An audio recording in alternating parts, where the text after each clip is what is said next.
New York Times op-ed. 5th of September 2018.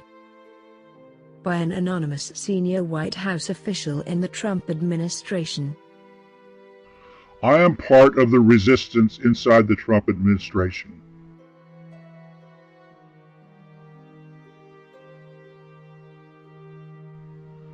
I work for the president, but like-minded colleagues and I have vowed to thwart parts of his agenda and his worst inclinations.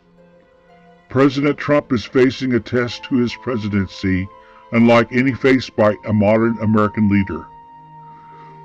It's not just that the special counsel looms large, or that the country is bitterly divided over Mr. Trump's leadership, or even that his party might well lose the House to an opposition hell-bent on his downfall. The dilemma, which he does not fully grasp, is the many mounting senior officials in his own administration are working diligently from within to frustrate parts of his agenda and his worst inclinations. I would know. I am one of them.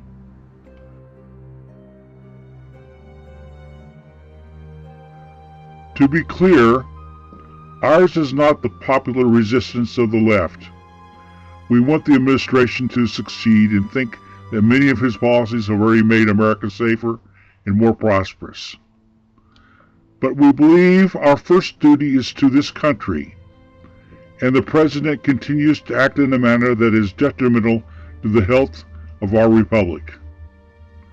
That is why many Trump appointees have vowed to do what we can to preserve our democratic institutions, while thwarting Mr. Trump's more misguided impulses until he is out of office.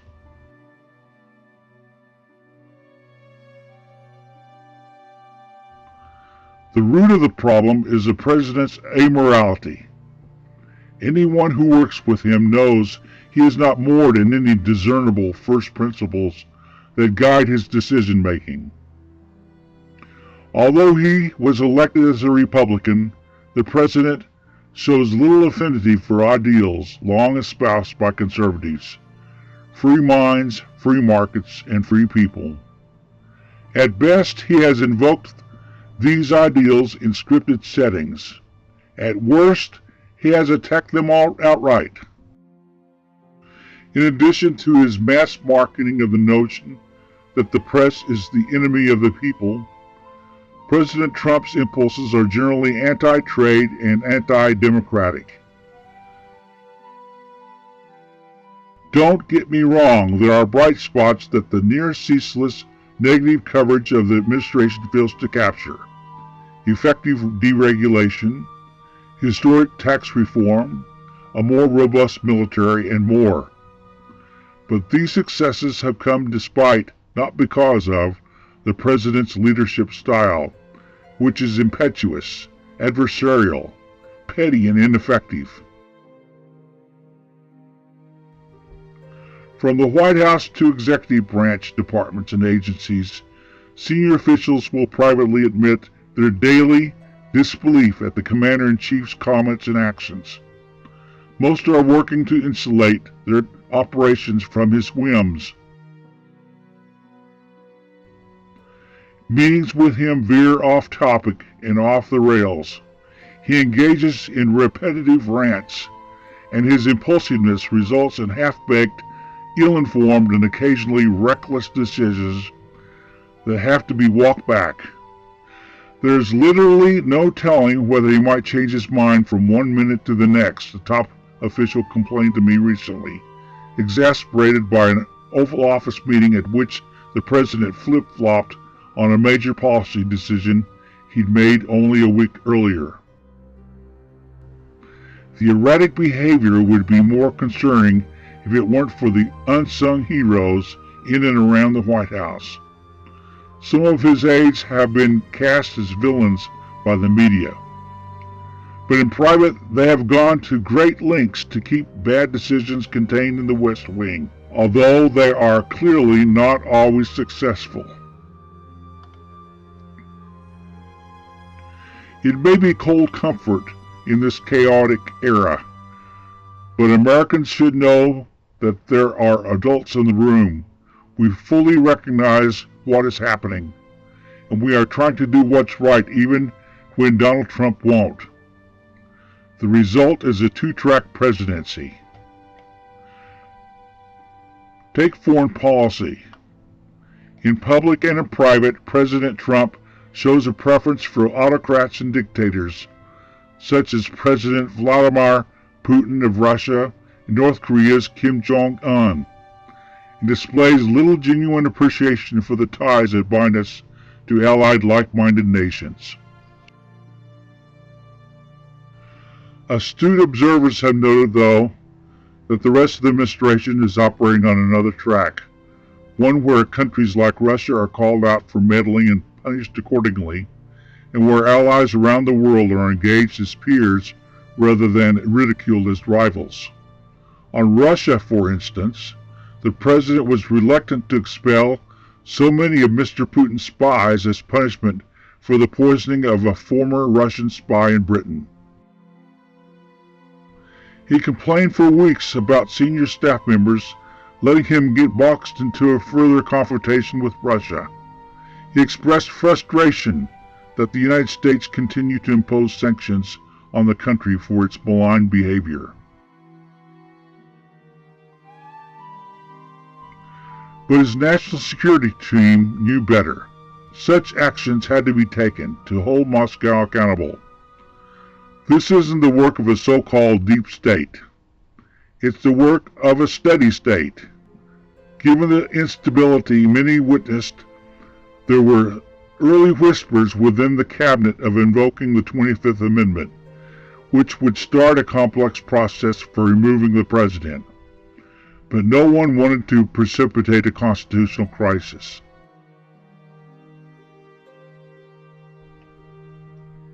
So we will do what we can to steer this administration in the right direction until, one way or another, it's over. The bigger concern is not what Mr. Trump has done to the presidency, but rather what we as a nation have allowed him to do to us. We have sunk low with him and allowed our discourse to be stripped of civility. Senator John McCain put it best in his farewell letter. All Americans should heed his words and break free of this tribalism trap, with the high aim of uniting through our shared values and love of this great nation. We may no longer have Senator McCain, but we will always have his example, a lodestar for restoring honor to public life and our national dialogue. Mr. Trump may fear such honorable men, but we should revere them.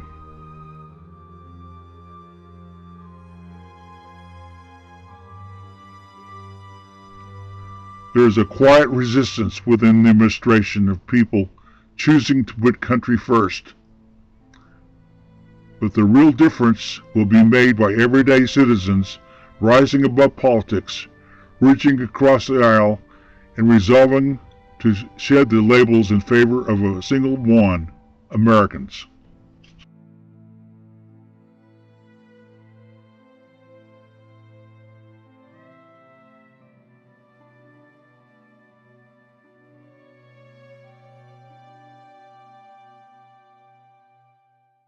Attorney, and joining me now by phone is MSNBC political contributor Steve Schmidt. Steve, you've been on the inside of the political capsule. You know what it's like to be under somebody running the country. What is it when a top official, apparently, according to the Times, a senior administration official has come out and said this guy is reckless, and it's only we working under him have kept him from destroying the country? Well, Chris, it is an extraordinary and historic op-ed. They referenced John McCain at the end of it, and my first thought was to think about John McCain's stories as a prisoner of war in Vietnam and the comfort that the prisoners took when they were able to establish through the isolation of their solitary confinement communication with the other prisoners through tap code through the wall. And so the first thing I'd like to say as someone in the resistance on the outside is thank you. and it is nice to hear from you, but it is not enough. We are in an hour of national emergency in this country.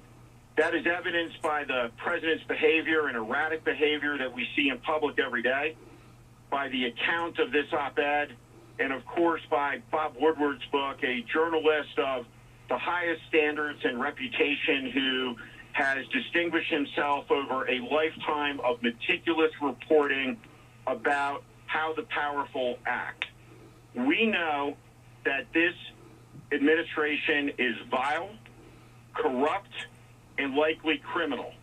We know that this president is immoral, that he is mentally and intellectually unfit for his office. What I would say back to the author of this op-ed is that this resistance inside the administration, whomever they are, must now gather. And one of them, the best of them, the toughest, the hardest, the most credible, must come forward into the light.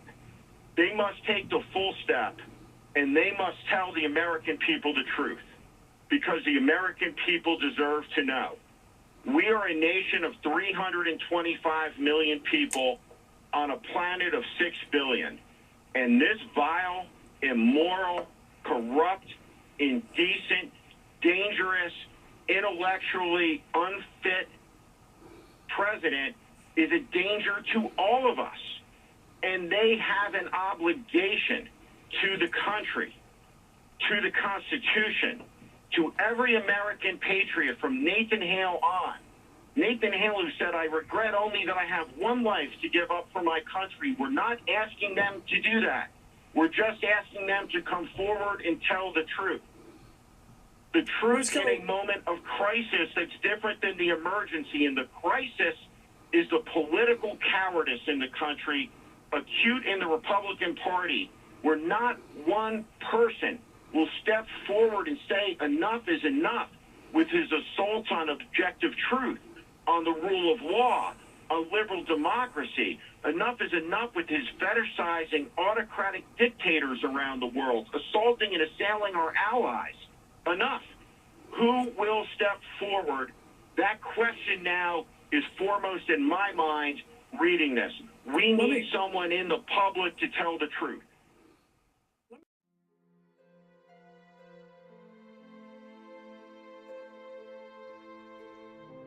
Blue Oasis. Please subscribe to my YouTube channel at Lauren Adams, Fayetteville, Arkansas, USA. Email me at ladams727@aol.com.